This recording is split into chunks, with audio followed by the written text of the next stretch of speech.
Eastwood from DM Africa, Everything Extraordinary. How's your quarantine going? A-okay. We have FaceTime, we have Zoom calls. We're okay. Who all is on lockdown with you in your house? Who's in lockdown? Yes, with you. My husband, apparently he's somewhere in the house. My 5-year-old, who makes herself very felt, and my 2-year-old, who is everywhere at all times. So we're good. But we've got a little bit of garden and, a bit of space. So that's great. It's better. It's all right. You're keeping yourself busy, and I know you've been doing the Smart Flyer group Peloton workouts, which I know is for people that like to do that kind of thing. It's kept me going because I don't really enjoy it, but knowing that a few people are on there with you, it's been fun. It's been a bit of community, hidden community. So good to be social. Yeah. All right. So it's funny, I don't feel like I know how you got involved in tourism and travel in general, right? I know that there's like Claire, who's a travel advisor, and there's Claire, who's a DMC, but I don't know, like, tell me did you start as one versus the other? I pretty much started both at the same time. I was working for a British company called Black Tomato. And this was about 8 years ago, I think 8 years ago, I can't remember. It was sort of coming to its natural end after a couple of years. I worked on my own in the city, and our head office was in London. So I was also looking for a bit more community. And I met Michael at an event for a hotel in Nairobi. So the next time I went to London, which was fairly swiftly after that, Daniel and I met, and I drove to Richmond. And it's so antiquated in London still. You still got to put sort of coins in the meter. I was like, where do I get coins from? So fine, go and like buy a Mars bar or something, feed the meter, run up to where I was meeting Daniel. And as you know, having spent a week with him in Rwanda, he's a great orator. So his stories don't end quickly. So I was like, oh shit, okay, hold on, I just got to go feed the meter again. Hour number 2, I had to go and buy another sort of like Mars bar-esque thing, more money in the meter, and we sat down. I was like, surely this is going to wrap up soon. And then I had to go and buy another one. So we had this very elongated sort of 3-hour drink. So it was beers and Mars bars, and that was it really. He didn't have much of a market in the US. It's great. What I love so much about DM Africa is that everyone who works with us, and everyone is from Africa. So we have this sort of like super genuine love and, compassion for conservation and community and ethics, in country and sort of local African politics and stuff like that. So it's fun. The first sort of like fam trip I went on with DM Africa to do a sort of a deep dive into Tanzania, I went with Daniel's dad, who at the time was 75. Wow. And I was like, what am I doing? I'm going to spend 3 weeks in Tanzania, me and a Jeep and an old man and a driver. What am I doing? And it is literally the best safari I've ever been on. It was so great. Traveling with Alan was incredible. And, we had literally 3 weeks worth of sort of like campfire chats every night. It was so good. It was so good. There's nothing like being in Africa to really get to know people quickly and intensely, But we talked about 80s explosion of tourism, 70s, 80s explosion of tourism in Africa, and how different that looks from how it did then to today. The minivans, the sort of like the craziness of that era, and the sort of the expansion into sort of like luxury safari. And we talk about this the whole time, what that really means today as well, and how you can extend that idea of a luxury safari now, and how more and more of it is less about the bed and the room, and more about the sort of the experience and the connections you make with the people. Like you just said, like there's nothing like being in Africa to connect, to reconnect, to sort of, you know, really bond. We bonded. We did. I know, because you had to pull, we were like bonded because you had to pull me through the jungle. You know, you were one of the first people that ever said to me that picking the lodges, the reason to pick the lodges is less about the accommodations and more about the people that are working there. And I've always sort of carried that with me, because really the trackers, first of all, it controls the quality of your safari, but then also your like evening activities and stuff, they're there, you're interacting with them. And so it is important. So let me ask you this. What do you find, like, I think South Africa is the gateway drug to Africa. Like, that's what people are coming in and doing. In my office, that's what people want to do. What is the most common routing for first timers? I think there's two reasons for that, though. And I do agree to a certain extent. South Africa is very tailored towards the American market. So even though you can be in the middle of the bush, you're not so culturally stretched. You have air conditioning. There is probably an espresso machine. Some lodges have smeg fridges.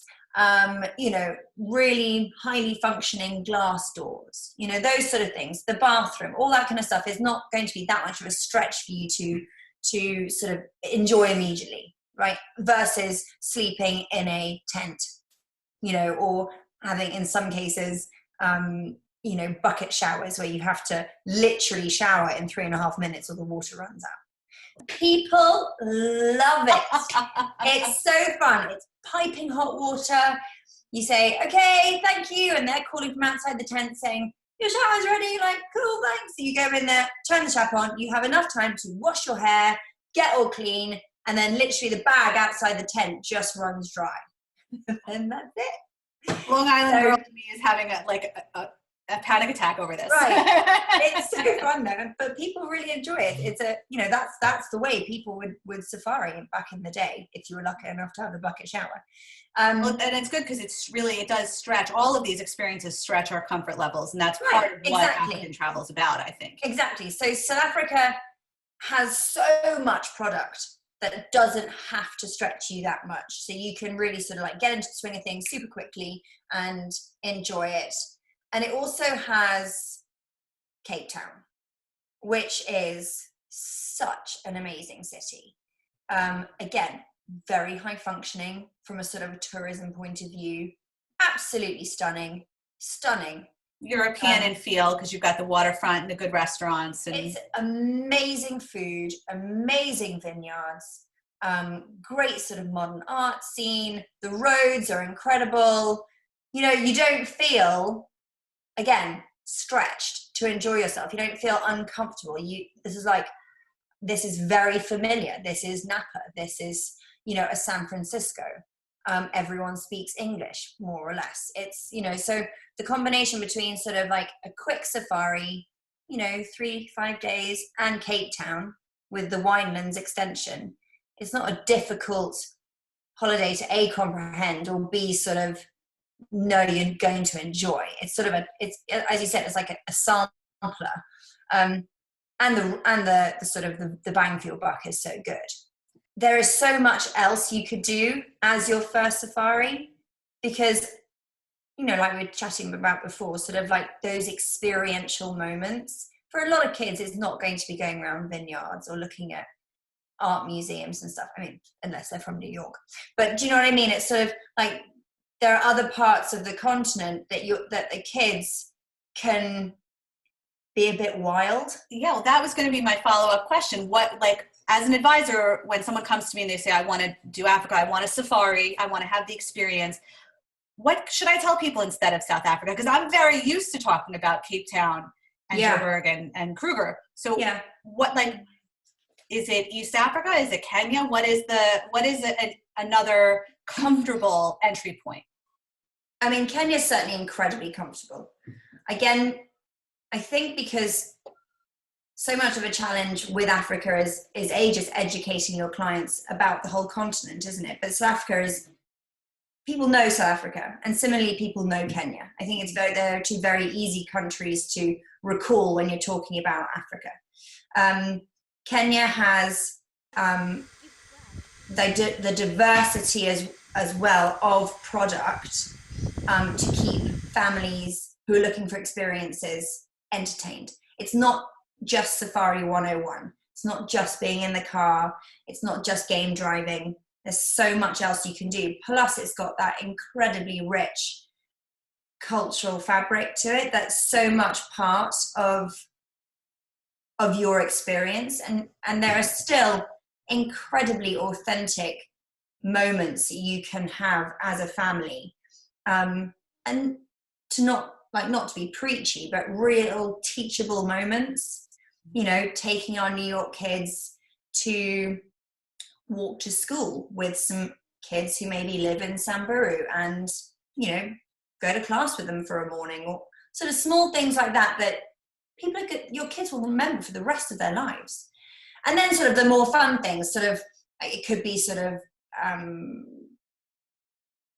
on foot tracking an elephant, or it could be camel safaris, or it could be if you're, in that sort of super luxury bracket, taking helicopters to the very northern part of Kenya and literally camping, overnight, and no Wi-Fi and no iPads before bed, and flying back the next morning in your sort of mega helicopter. But those sort of things are so possible in East Africa. Similarly in Botswana, just some amazing experiences you can do that will be a little less 101 as South Africa can be. But there is literally something in Africa for everybody.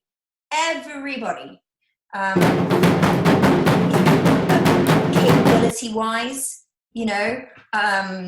budget wise, more or less. Yeah, well, it's a great, that's what makes it a great multi-generational destination, because I think it really does reach across and appeal. But tell me about, what is a great honeymoon itinerary or romantic itinerary for an African destination? Could be any of the countries. You pick your favorite. I think in most of the countries right now, there's an option to sleep out. I did do a treehouse a couple of years ago with Katie Frederick. We cuddled up together in the treehouse under the stars. And I think she would agree also. It was super romantic. But it's just so great. I mean, the camping option, the tented camp option is always lovely anyway, and you can hear the sounds of Africa anyway. But there's just something that much more exciting with this new concept of tree houses that a lot of the super high-end lodges are doing, because it's you and very often just a mosquito net and the stars, and you're up on this beautiful plinth, and so many of them have these unbelievable views. I saw one recently in Zambia at Royal Tundu, and it was just amazing. It's beautiful, beautiful four-poster bed, super luxurious, massive sort of fluffy duvets, and the river, literally the Zambezi screaming past you, and lovely little sort of rustic but functioning bathrooms below, so you're not stranded in the middle of the night. And you sleep up there, and then at first light, someone picks you up in your car and takes you back.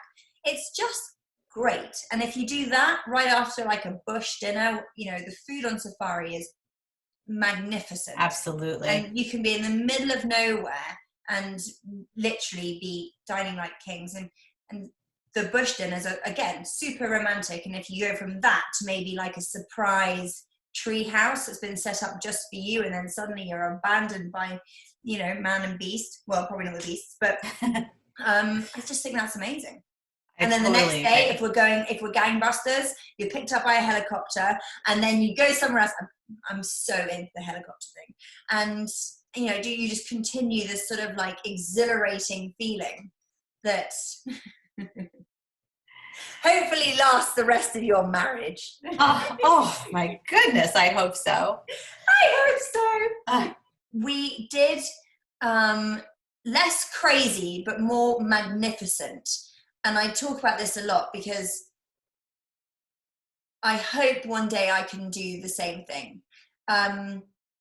We had a client who was transferring from Hong Kong to New York, and he'd been there, I think, Yahoo or something like that, a big wig, and decided, or I think he was transferring companies, so had to go on his like gardening leave, and he decided that he was taking his kids out of school. They were, I think, 9 and 11, around in that age bracket, and he was going to travel around Africa for a year. Wow. And we did the entire thing, top to tail.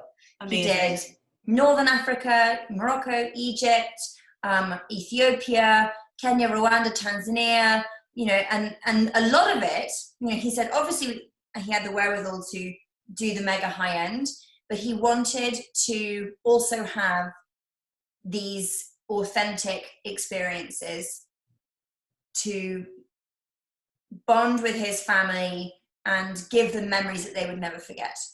So small things like they collect honey from trees, or they went to school for a few days in a really, you know, local village, and then they slept in the biggest and the fanciest lodges, and did the helicopters. But also we found them a really super cool vintage Jeep to drive, you know, from the top to the toe of the Serengeti, because they wanted a little bit of sort of an experience like that. I mean, they had a guide with them as well, but, you know, it was such an amazing brief, and the whole company had such fun in creating it. And they, you know, finished in Cape Town at the end of the year. I think it was like a New Year's Eve sort of thing. Oh my gosh. And it was, you know, it sort of, I always think about it and think, God, if I could just do that for my family, you know, take a year off, put your worries away, get in a car and just drive and experience and meet people, and, you know, just their family, and as a result, they have been back to Africa 2 times since then, and he's now bought a property in Africa. And I'm sure that the kids learned more that year than I mean, with all due respect to our schools, you know, I'm sure that they learned more than they would have. Certainly are going to have picked up some life skills, and memories that they'll never forget, you know. Absolutely.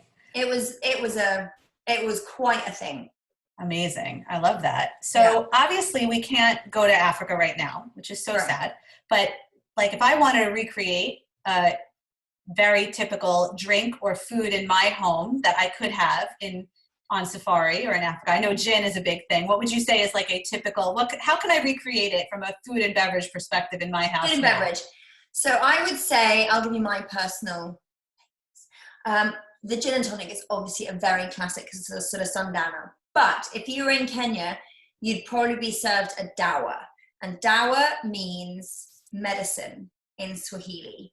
And it is vodka, crushed ice, crushed lime, and honey. Sign me up. I love that. It's so good. And it's usually served with you like with a big stick, so you can just keep on bashing the limes into the honey. But it's a dower? It's called the dower? Dower. And it's basically just sort of neat vodka and honey, but it's so good. I love it. Good. All right. So good, so good, so good. I'm definitely going to try making one. For me, curry. There's such a very sort of heavy influence from India, especially along the sort of the coastlines, and I think, I mean, our sort of version of a Sunday roast was always a curry, and with the sort of like the coconut and all the sort of other kind of coastal flavors, fish, and so good. Love a curry. I loved everything that I ate the last trip. Our trip in Rwanda, I found everything to be so fresh, and the food was incredible. Wasn't it? Just so great. My gosh. I miss Rwanda. I know, me too. So as we're like wrapping up, tell me, where do you want to go as soon as this quarantine is lifted? What's your like top destination? Well, I was meant to be going in May to Botswana, and I think that will be my port of call as soon as as soon as this is all done. I am going to Kenya, fingers crossed, in November anyway. A great friend is getting married. So hopefully those two will be my 2020 destinations still. Otherwise, have to push it into next year. But I'm excited to go to Botswana. I'm really, really excited to go. Tell me about what's special about Botswana, just on a closing note. Botswana, low impact, high value tourism, which would be so exceptional if every other country sort of followed suit. Really, really good for conservation, but obviously not completely sustainable for everyone.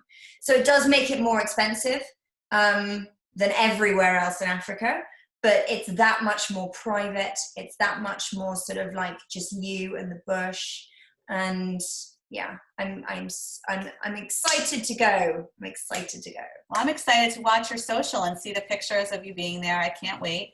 So once again, we were talking with Claire from DM Africa, the travel agent's travel agent. And we'll catch you next time. Thanks, Claire. Bye.